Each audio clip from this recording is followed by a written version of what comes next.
Welcome to Focus on Albany. I'm Cynthia Pooler, and my guest today is my friend David Lombardo of the Capitol Press Room. And David and I are going to discuss politics in New York State since the last time we spoke. David, from my perspective, it's been pretty low key. What do you think? Yeah, although I can't remember, did we talk before or after the June primaries? I don't I remember. don't think we've spoken since then because that would have been the July like 4th weekend, right? And then Oh, we didn't right, speak last right. week. So yeah, I mean, and a lot of the primaries went as expected. There were no major surprises with the front runners coming out on top in the gubernatorial primaries. So yeah, I guess we could say not a lot's been going on. The doldrums of summer. So, since there's been no surprises, it's been pretty lackluster. There's nothing really earth-shaking to be concerned about. What do you think? Well, I think we've seen some big news on the national level. The U.S. Supreme Court, in the interim, has overturned the Roe v. Wade precedent of 50 years ago.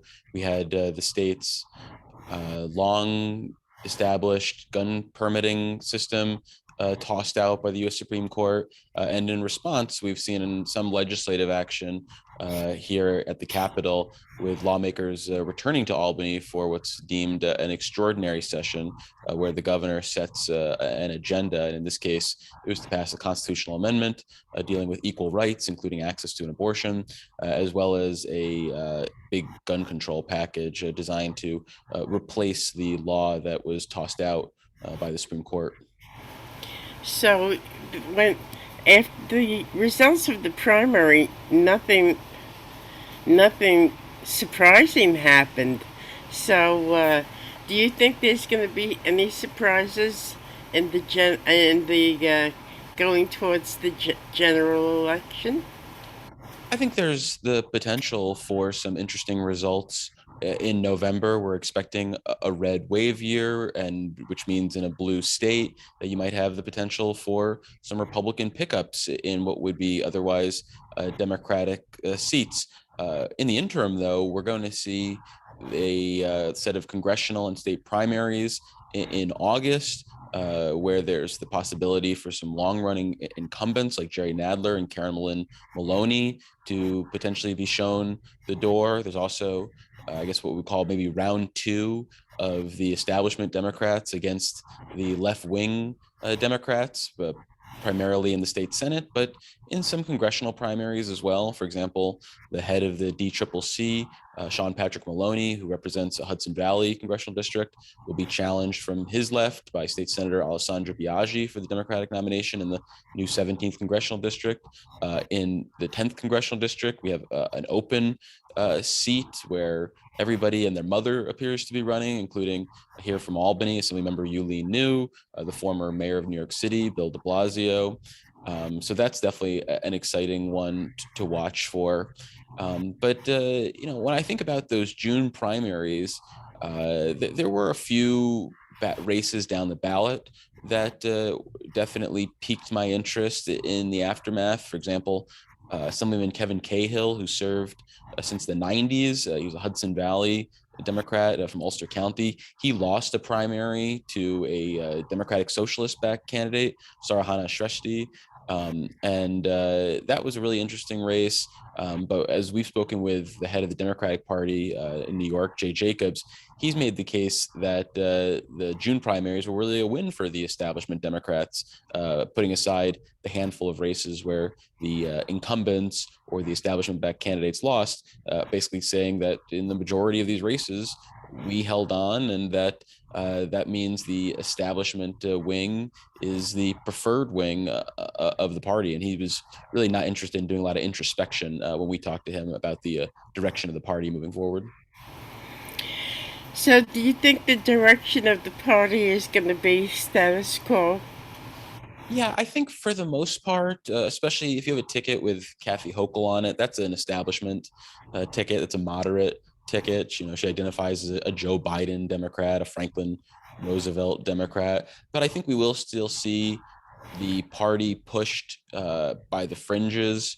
I think the Democratic Socialists, the Working Families Party, will be successful in making some inroads around the margins of the party. I think they'll pick up the handful of state Senate seats where they're looking to oust incumbents or take down open seats with establishment backed candidates.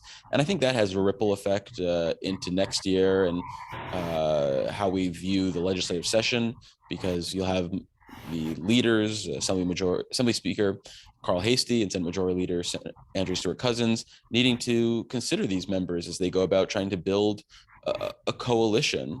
So that's, I guess, how I think about it. So now that the legislators are not up here, does that make your job less interesting or less exciting, or how do you feel about that? The way I think about covering New York State politics is that ever since 2008, with the resignation of then Governor Eliot Spitzer, there really hasn't been a quiet moment. There's always something to cover. For example, who would have thought we'd have the lieutenant governor forced to resign this year? We had an extraordinary session already. That was unplanned. So there always seems to be something that we can't count on that will end up, coming down from the heaven like manna to nourish us and keep us journalists well fed. So, what I'm doing right now is going through the hundreds of outstanding bills that passed both houses of the legislature and trying to get ahead on them, trying to write about and talk about those issues, and also catch up on outstanding stories that I've been thinking about. For example, uh, upon taking over as governor, Kathy Hochul directed her state agencies to come up with these transparency plans. So now that I have a second to catch my breath, we reached out to a handful of the agencies and saw how are they actually doing on implementing these plans. And that was something we wrote about on the Capitol Press Room blog last week, and you can find that at capitolpressroom.org. Oh, are you okay? I don't, I'm gonna go for a COVID test. Geez, I hope you're Yeah, okay. I hope so too. So in Palladino is running again for Congress. Yeah, his first run for Congress out in the new 23rd or 24th congressional district Right, against right.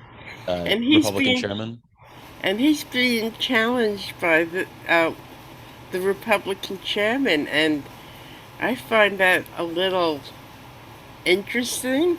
How do you think that race is going to shape up?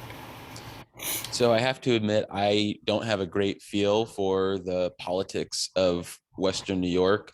I will say that Carl Palladino, ever since he burst on the stage in 2010, has always had a strong, devoted following. And in 2010, it was enough to win a statewide primary. And now he's just competing in a much smaller pond, just a single congressional district.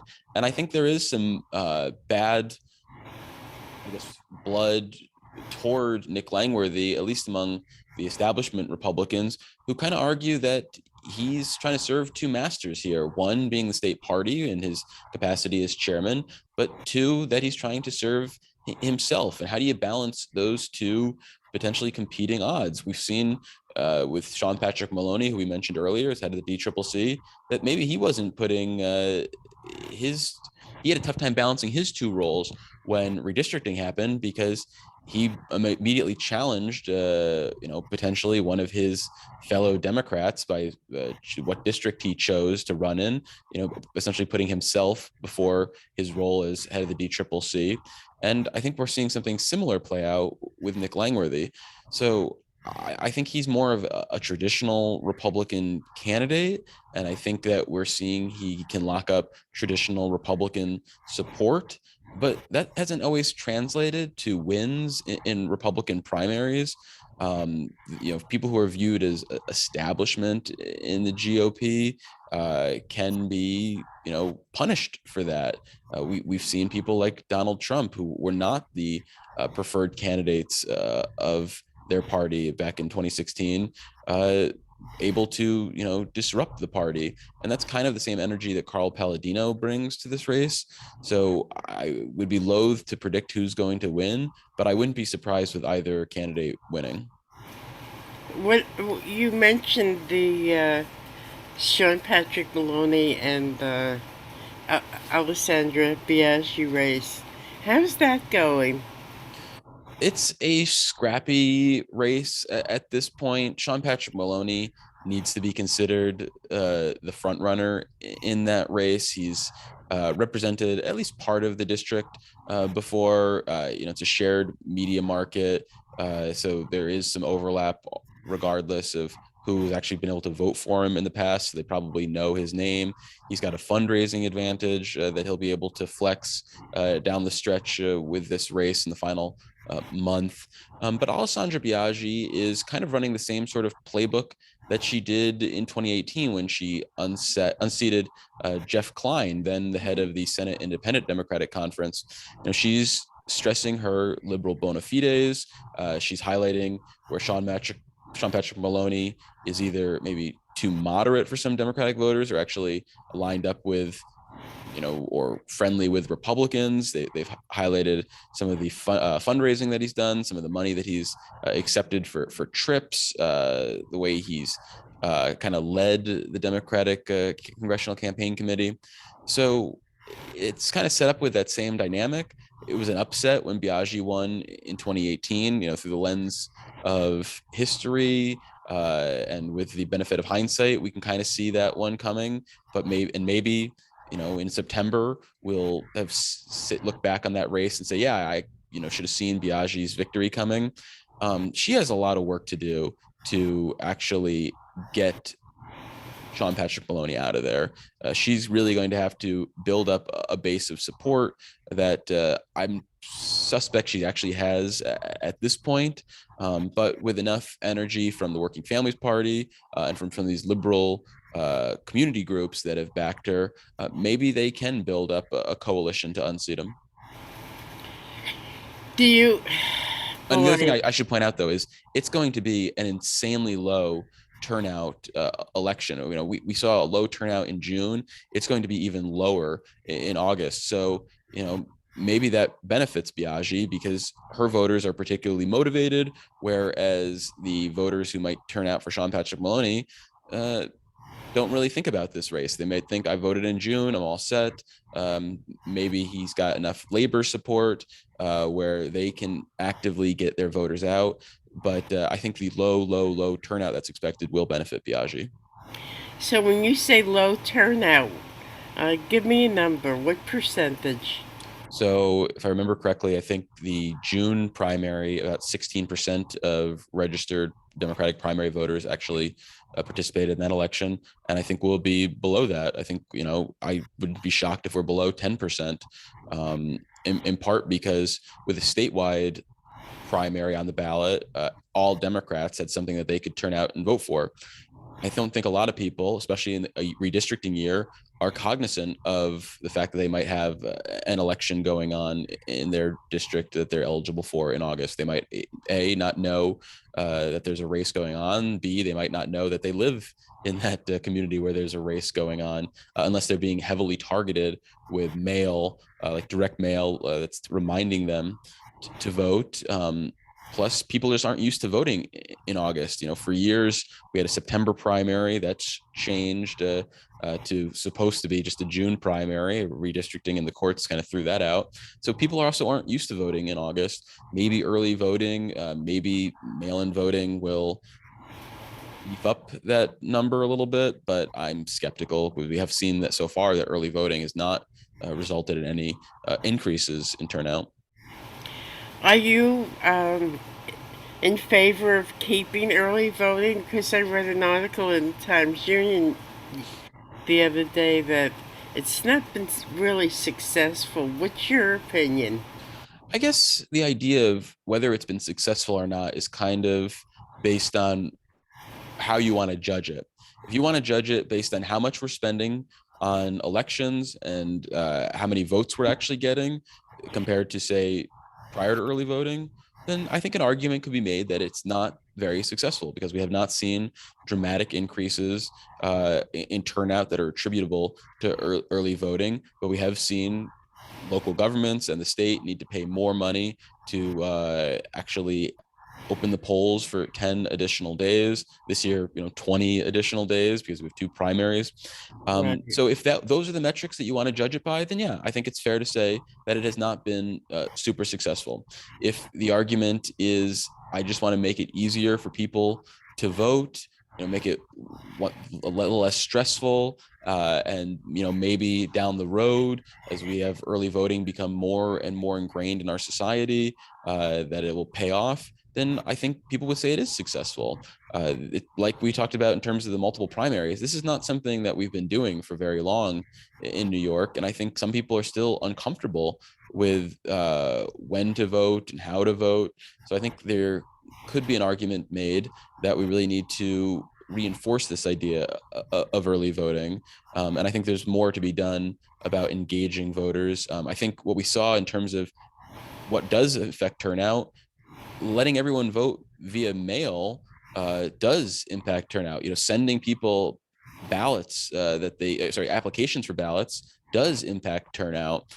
So maybe there'll be a reexamination of mail-in voting, something that voters basically rejected in the fall when they were asked about making a constitutional amendment change to make it dramatically easier to vote via mail. Do you think the Cuomo brothers, Andrew and Chris, do you think they're history now?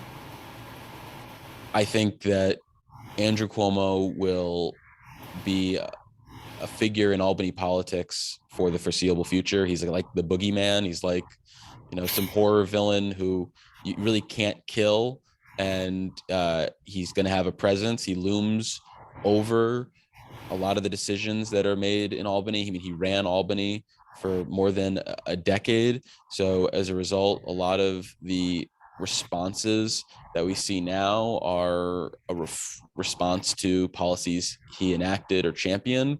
So I think in that way, shape, or form, we're always going to be with Andrew Cuomo for the foreseeable future. In terms of whether he's a active political player, I don't really see that. I mean, Jay Jacobs, as we said, the head of the chair of the Democrats, has talked about a elder statesman role for Andrew Cuomo. But when I think about if that's a realistic possibility, I think of the Democratic primary debate when the candidates for governor were asked, would you want or solicit, or I forget the actual wording, but would you take an endorsement from former Governor Andrew Cuomo? Only Tom Suozzi said yes. So at this point, it's limited pool of people who actually want his support. As far as Chris Cuomo, I mean, I saw that he posted something on social media that basically people should stay tuned. Maybe that means he's launching his own sort of independent news service, or some sort of independent podcast or web presence. I don't really know. I don't really care. I guess we'll have to wait and see what surprises he has in store for us. But he'll probably be shirtless for some of it. So there has been a little activity with regard to Lee Zeldin. He was kicked off the independence line, right? Yeah, he was mounting what's referred to as an independent nominating petition, basically trying to create his own third party.